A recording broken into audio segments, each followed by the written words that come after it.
Marilah kita melihat perjuangan dari kawan-kawan kita, betapa berdarah-darahnya mendapatkan sertifikat pendidik ini.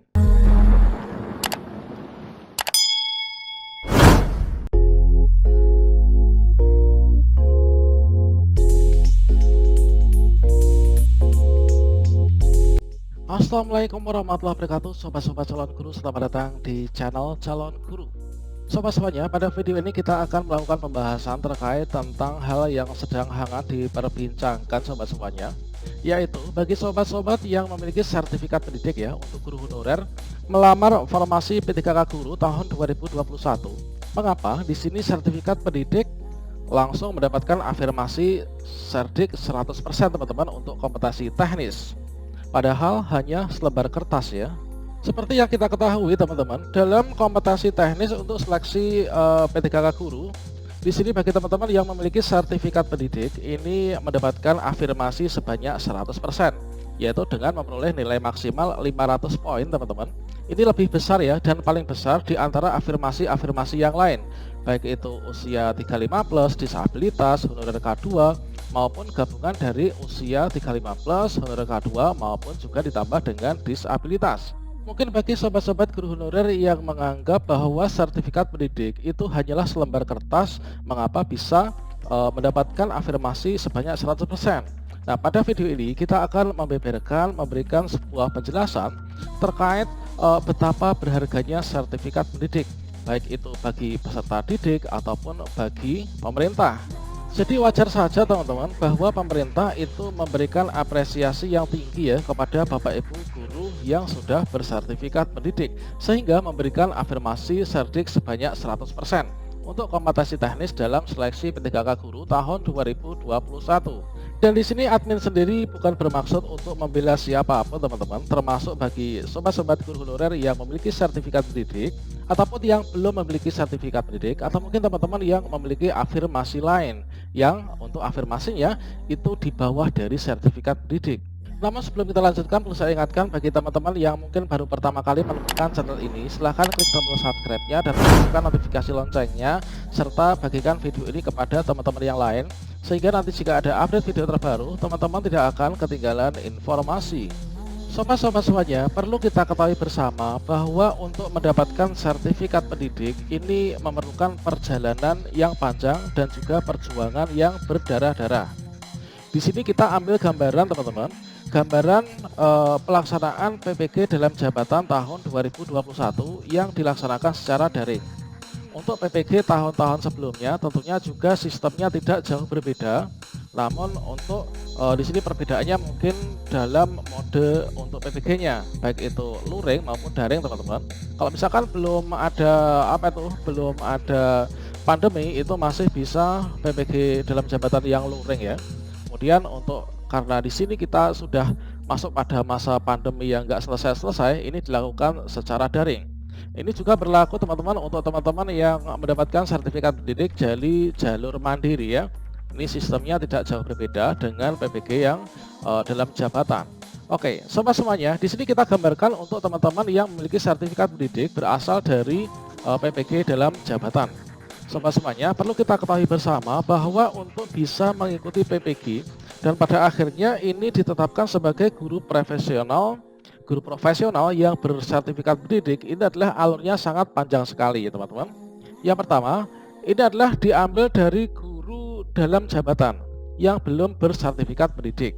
Kemudian guru yang berstatus dalam jabatan baik itu negeri maupun swasta, itu setelah memenuhi persyaratan tertentu di SIM PKB-nya, itu akan diundang untuk mengikuti pretest PPG.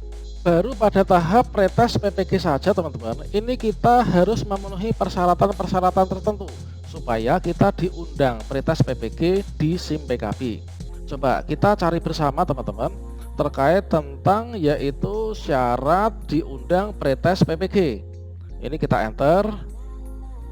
Nah, di sini dibeberkan ada website yang menjelaskan terkait syarat diundang pretest PPG. Mungkin teman-teman ingin mengetahui dalam bentuk video ya, silahkan kalian ketikkan kata kunci yang ada pada pencarian Google syarat diundang pretest PPG, kemudian teman-teman bisa scroll ke bawah.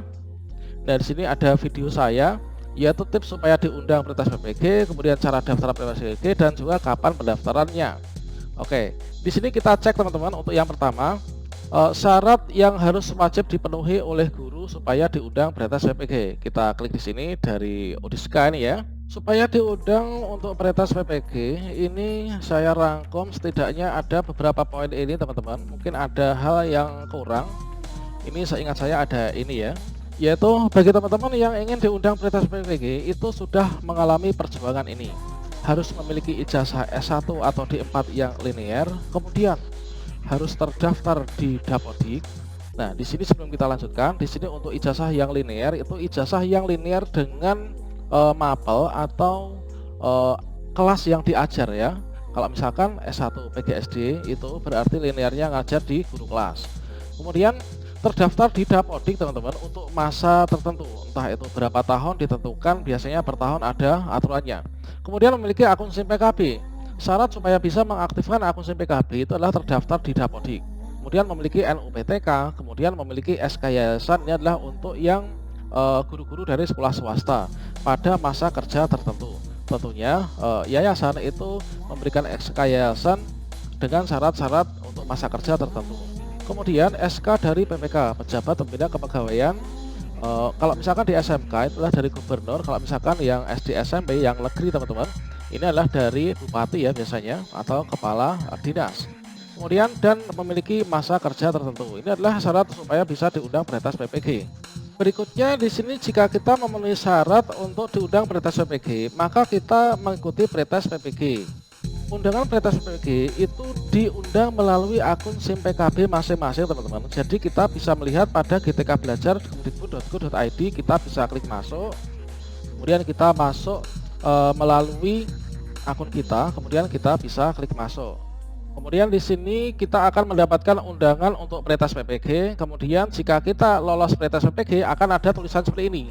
Nah, kita menunggu masa prioritas PPG sampai ada undangan untuk PPG dinyatakan lulus itu dengan passing grade tertentu. Banyak juga kawan-kawan kita yang tidak lolos passing grade prioritas PPG itu gagal ikut PPG.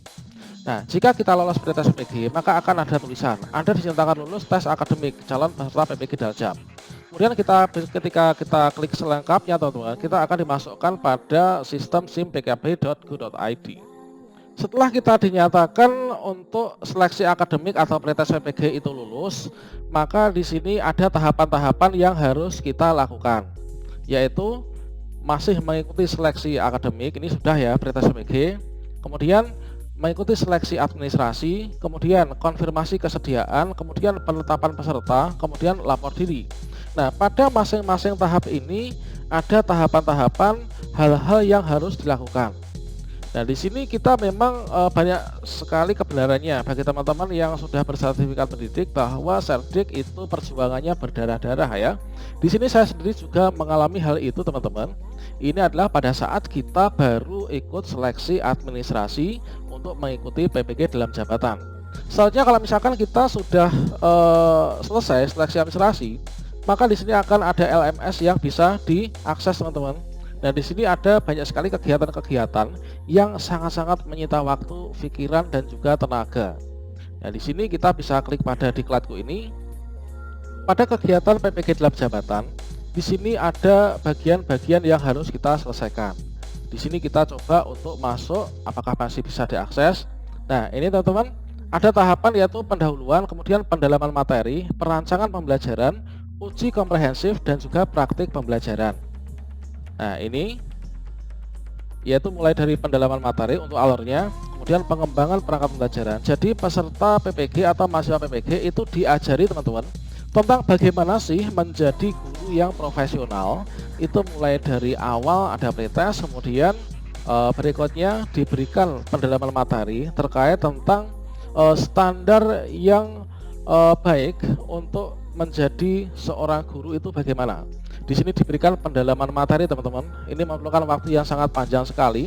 Kemudian pengembangan perangkat pembelajaran, kemudian ada uji komprehensif, kemudian ada PPL. Kemudian di sini pada kegiatan PPG dalam jabatan juga ada banyak sekali kegiatan yang harus dinilai teman-teman. Kalau misalkan kita tidak lolos dalam satu tahapan saja, maka kita tidak akan bisa lanjut ya. Baik itu dari pendalaman materi kita dapat nilai berapa. kemudian ada penilaian pembelajaran mandiri, kemudian ada perancangan pembelajaran, uji komprehensif, kemudian nilai ujian remedi, kemudian ada praktik pembelajaran, kemudian ada nilai akhir. Secara lebih jelasnya mungkin kita bisa simak pada bagian ini. Dari guru dalam jabatan lulus pretest, ini kita masuk di sini teman-teman, melakukan konfirmasi kesediaan. Kemudian kita ditetapkan sebagai mahasiswa PPG dalam jabatan. Kemudian setelah itu kita melakukan registrasi online. Nah, registrasi online ini kita lakukan secara daring teman-teman, secara mandiri menggunakan laptop atau komputer masing-masing. Setelah itu kita pendalaman materi. Pendalaman materi ini sebanyak sekitar 30 harian ya, ada 5 SKS. Kemudian ada kegiatan pengembangan perangkat pembelajaran. Jadi guru-guru yang ikut PPG yang nantinya mendapatkan sertifikat pendidik itu setelah mendalami pendalaman materi sebanyak 5 SKS, yang mana pendalaman materi itu kita disediakan modul-modul terdiri dari modul pedagogik dan juga modul profesional dari semua mata pelajaran. Kalau misalkan di SD ya, itu berikutnya kita diminta untuk melakukan ini, mengikuti kegiatan pengembangan perangkat pembelajaran.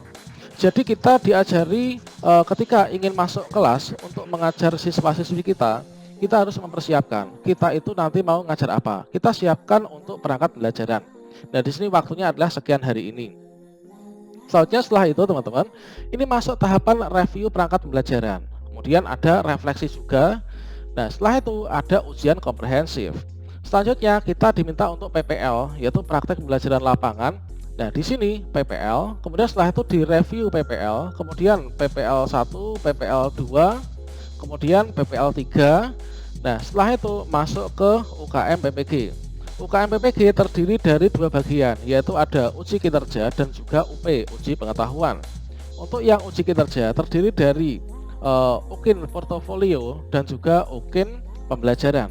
UKIN portofolio itu terdiri dari guru-guru yang ikut PPG yang nantinya akan mendapatkan sertifikat pendidik.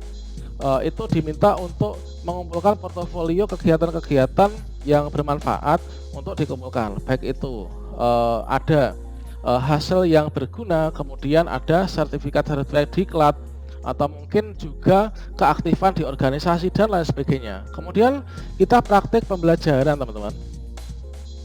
Nah, di sini untuk praktik pembelajaran dan juga PPL ini kita diminta untuk mengajar real time dengan menggunakan perangkat pembelajaran yang telah kita susun. Nah, untuk PPG daring itu harus live teman-teman melalui aplikasi Zoom ya. Kemudian yang terakhir ini ada UP. Nah, UP ini uji pengetahuan, ini yang sangat menentukan. Kalau misalkan dalam UP teman-teman yang PPG ini tidak lulus memenuhi passing grade, maka tidak jadi mendapatkan sertifikat pendidik. Bagi teman-teman yang sudah melakukan kegiatan pembelajaran di PPG dalam jabatan, kurang lebih adalah 1 semester untuk yang dalam jabatan loh ya. Ini nantinya akan diberikan ini teman-teman, akan mendapatkan predikat sebagai seorang guru profesional. Nah, guru profesional itu nanti akan diberikan yang namanya sertifikat pendidik. Nah, dikarenakan di sini bagi guru-guru yang sudah profesional memiliki sertifikat pendidik, ini adalah dikatakan sebagai guru ideal teman-teman. Guru yang ideal sudah baik ya untuk mengajar peserta didiknya. Makanya pemerintah itu tentunya sudah melakukan pertimbangan khusus mengapa teman-teman yang memiliki sertifikat pendidik itu diberikan apresiasi untuk tes P3K guru itu mendapatkan afirmasi sebanyak 100%. Jadi kalau misalkan masih ada yang berkata bahwa sertifikat pendidik itu hanya selembar kertas, mengapa mendapatkan afirmasi sebanyak 100%?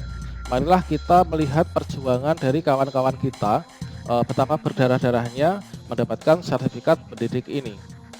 Selanjutnya di sini marilah kita sama-sama berusaha dan juga berdoa untuk melakukan yang terbaik.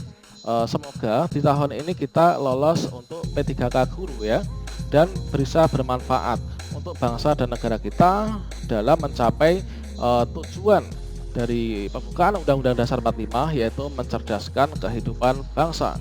Demikian sobat semuanya, sampai jumpa. Wassalamualaikum warahmatullahi wabarakatuh.